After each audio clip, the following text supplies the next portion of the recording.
9, 8, 7, 6, 5, 4, 3, 2, 1. I'm Bethany Van Delft, and this is the 10 News, where we get the lowdown on what's up in the world. It's Thursday, June 3rd. Let me ask you something. Have things been coming up a little bit short lately?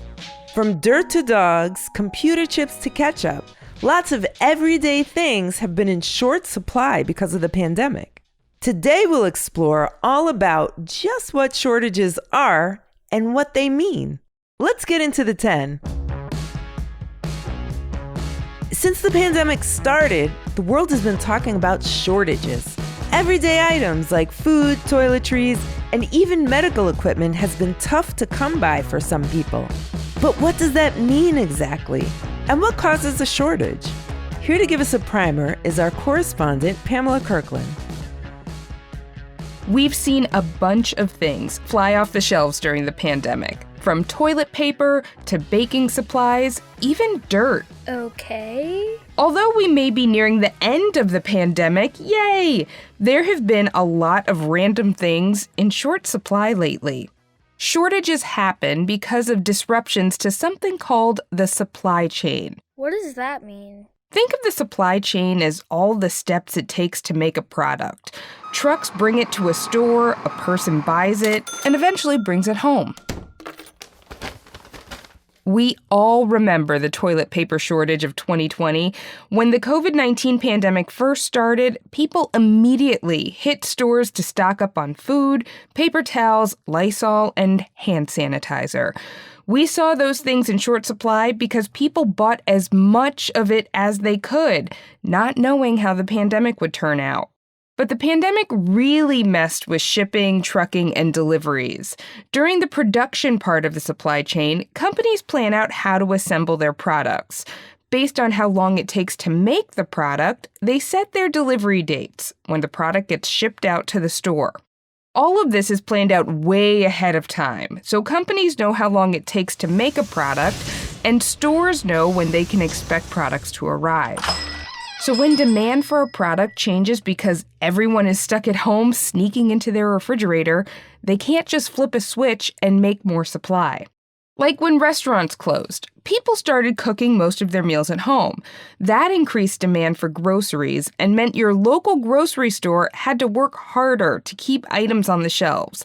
One week, maybe your mom couldn't find regular Oreos. No! Another week, bread flour and yeast were gone. We even had a condiment crisis. Are you kidding me? The demand for ketchup packets increased because we were ordering takeout all the time. As our shopping habits changed, stores had to adjust what they were keeping in stock. And panic buying, what happens when people buy as much of something as they can because they're afraid it will go out of stock, made it even harder for stores to keep supplies on the shelves. Okay, that's bad. Speaking of panic buying, it created a gas shortage on the East Coast a few weeks ago after people were afraid gas stations might run out of fuel. But there's no shortage of gasoline, it's a shortage of truck drivers. Tanker truck drivers who deliver gas to the stations are hard to find.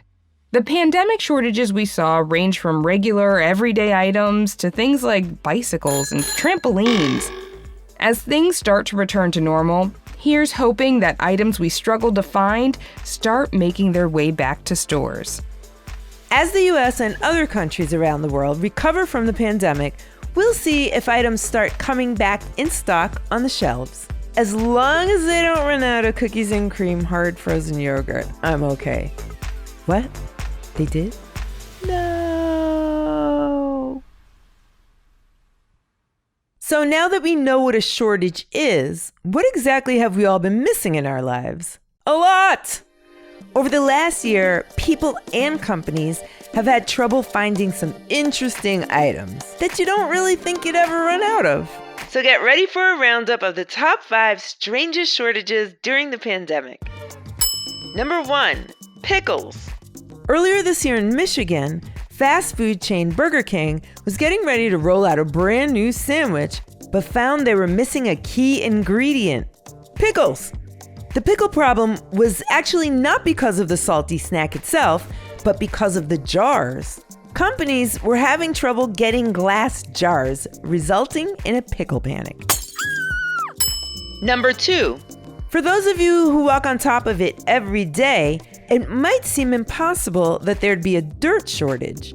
But for coastal communities combating rising seas, they need dirt. Hundreds of thousands of truckloads of it. Wow! This dirt is used to build levees and to restore and protect wetlands and other coastal spaces. And the massive amount of need has created a shortfall. Uh-oh. Number 3, Boba.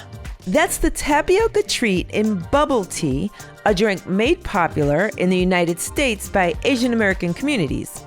The ingredients to make the chewy little pearls are typically shipped in and received at docks on the East and West Coasts. But for the past year, people have been ordering more online and boxes are pouring in, leaving not enough dock workers and truck drivers to handle the load. The backlog plus the boba boom has created a shortage that some say could last through midsummer. This is an outrage! Number 4, bicycles. If you were banking on a bike this past year, you might have had a tough time finding one.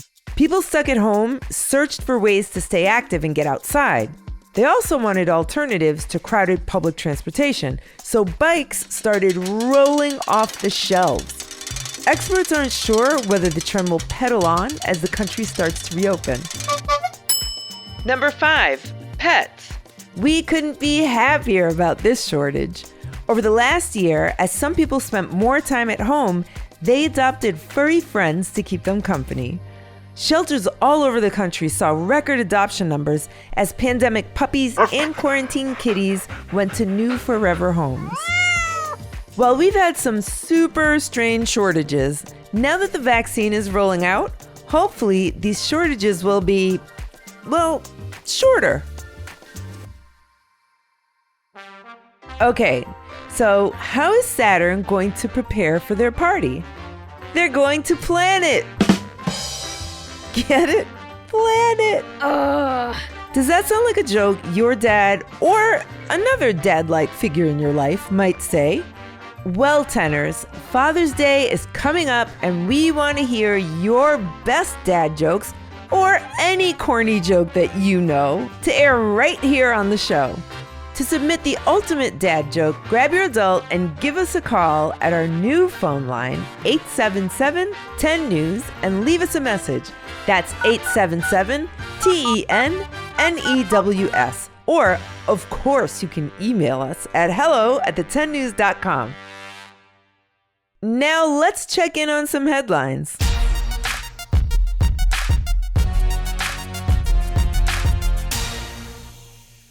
This week marks 100 years since the Tulsa Race Massacre.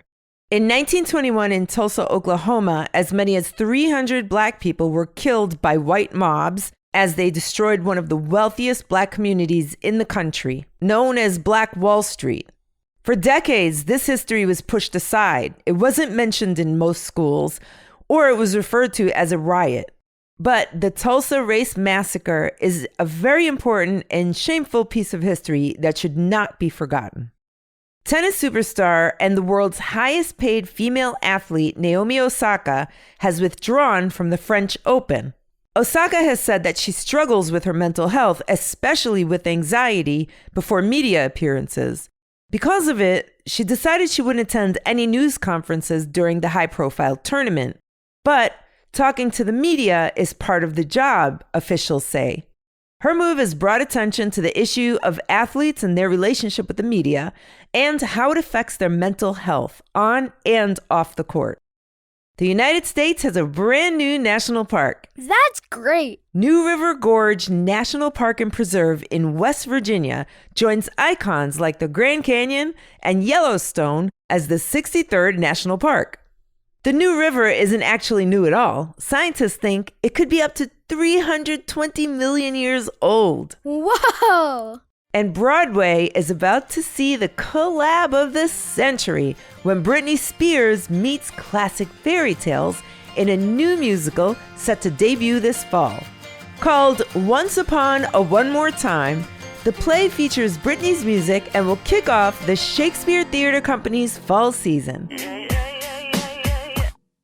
And now for your What? What's the big idea? Trivia on the 10. Pickles, bicycles, and toilet paper may be in short supply, but they've got nothing on Millie, a record holder for the world's shortest dog.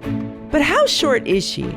Is she A, shorter than a soda can, B, shorter than the length of a chocolate bar, or C, shorter than the height of a venti Starbucks cup?